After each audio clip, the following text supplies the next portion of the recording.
When Pythagoras realized that when two squares are kept perpendicular to each other, like this, when two squares are kept perpendicular, then I can take the sum of the two squares. So 3 squared, or the area of this square, will be 9, and the area of this square is 16. So upon adding the area of the two squares, I get the area as 25. Now imagine this could be the area of the square containing, or this could be the area of the square having the side 5 units. Let's take a square of side 5 units like this, and let's see if this actually has any relation with the two squares that we considered previously. What could be the relation?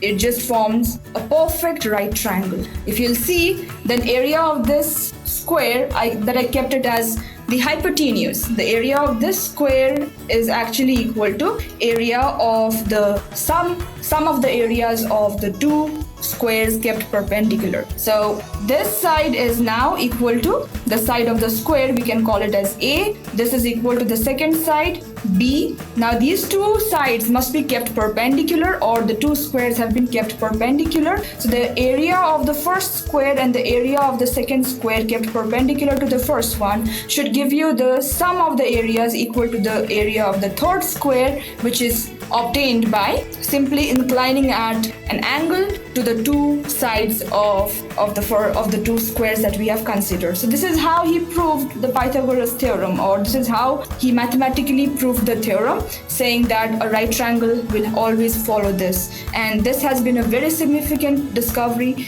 or this has been a very important mathematical proof for the later mathematicians to do their work. So this is how it actually started.